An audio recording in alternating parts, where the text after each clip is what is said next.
కూడా మన కాలేజీలో వాళ్ళే. ఇక్కడ చాలా ఎక్కువగా చెప్తారు, తక్కువగా చదివిస్తారు. దాన్ని మీరు తెలుసుకుంటే మంచిది, లేకపోతే మీరు ఇబ్బంది పడతారు. సరే, మరి ఎక్కువగా చెప్పినా కూడా అది చాలా వేస్ట్ అవుతుంది. కాబట్టి మరి అమూల్య సమయాన్ని మీరు చక్కగా మరి గ్రహించి సక్సెస్ అవ్వడానికి ప్రయత్నం చేయండి. నాకు ఈ అవకాశం ఇచ్చిన ప్రిన్సిపాల్ గారికి, హిందీ సార్ కూడా ప్రత్యేక ధన్యవాదాలు తెలియజేస్తాను. Thank you sir.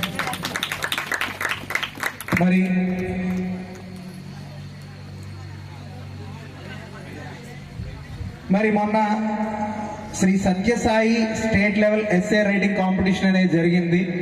అందులో కొంతమందికి ప్రైజ్ డిస్ట్రిబ్యూషన్ అనేది ఉంది. వాళ్ళ పేర్లు చదువుతాను, కొంచెం పైకొచ్చి ప్రిన్సిపల్ సార్ చేతుల మీదుగా తీసుకోండి. K Pavani first MLT vocational, M Anushka Sri second HGC, Anushka Sri claps లేవా? J Reshma first MLT, photo తీ అమ్మా. T Mounisha Priya first BYPC,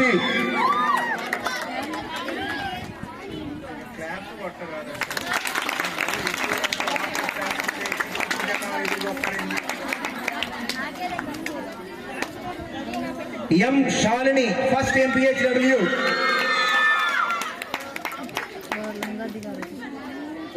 D Manasa second MPHW. Chicken ఎప్పుడు తిందామని ఎదురు చూస్తున్నారు కదా, తిందురు కాదన్నా. క్లాప్స్ కొట్టడానికి గట్టిగా.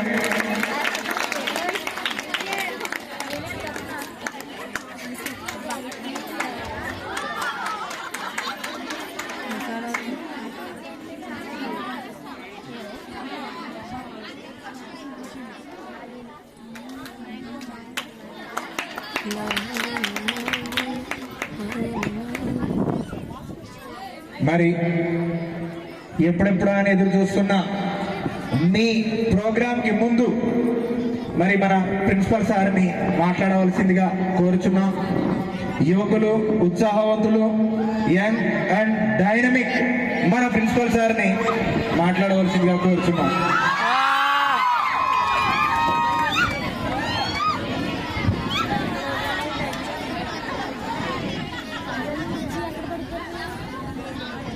Respected dais, dear students, good morning to all.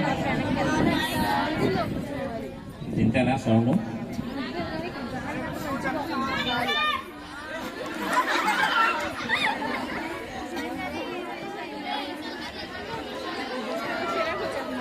ఏంటి అని అంటే సభాముఖంగా, వేదిక ముఖంగా మన ఫస్ట్ ఆఫ్ ఆల్ కామర్స్ మేడంకి ఒక థ్యాంక్స్ చెప్తున్నాను. విషయం ఏంటి అని అంటే పిల్లలకి లైబ్రరీ లేదమ్మా. అసలు ఆమెని ఒక విషయంలో మోటివేట్ చేశాను నేను. మనకి మినరల్ వాటర్ వచ్చేసి బయట నుంచి మున్సిపాలిటీ వాటర్ వస్తుంటే దాన్ని ఒడిసి పడదాం, ఒక ట్యాంక్ కడదాము, పిల్లలు ఇబ్బంది పడుతున్నారు అని చెప్పేసి అని అంటే మనకు ఆల్రెడీ నాడు నేడులో ఒక ట్యాంక్ అనేది ఎస్టాబ్లిష్ అయ్యి ఉంది. ఆ ట్యాంక్ పైన కడుతున్నాము. సో దాన్ని ఇంకో మోటార్ పెట్టేసి పైకి ఎక్కించవచ్చు అని ఆలోచించి కాలేజీకి వచ్చేసి ఒక స్టాఫ్ రూమ్ లేదు, ఒక లైబ్రరీ లేదు. పిల్లలు లైబ్రరీకి అలవాటు చేస్తే పిల్లల్ని, పోనీ మాకు స్టాఫ్ రూమ్ లేకపోయినా మేము ఏదో చెట్ల దగ్గర కూర్చుంటాం, మీరు పెద్దవాళ్ళు కదా, అందుకని ఏంటి అని అంటే మీకంటూ ఒక రూమ్ ఉండాలి, లైబ్రరీ ఉండాలి అని చెప్పేసి మేడంని మోటివేట్ చేస్తే ఇదైంది. సరే, అపార్ట్ ఫ్రమ్ దట్ మేడం చాలా గ్రేట్ఫుల్. మొత్తం మేడమే కట్టిస్తారు. ఇది సభాముఖంగా తెలియజేస్తున్నాను. ఇప్పటికీ మేడం 1,20,000 ఇచ్చారు, ఇంకా ఇస్తానన్నారు.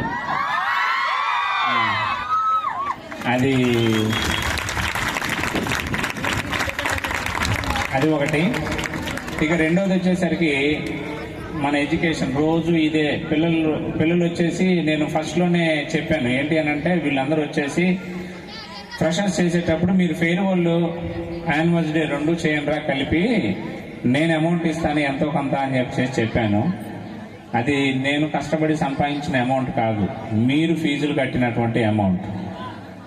కానీ మీకు బయట పిల్లలకి తేడా చెప్తాను చూడండి. బాయ్స్లో బాయ్స్ ఒక్క బాయ్ అయినా సరే హెయిర్ స్టైల్ మంచిగా ఉందా లేదా చూడండి ఒకసారి. ప్రైవేట్ కాలేజీలో పిల్లల్ని కంపేర్ చేసుకోండి, నేను అన్నానని కాదు.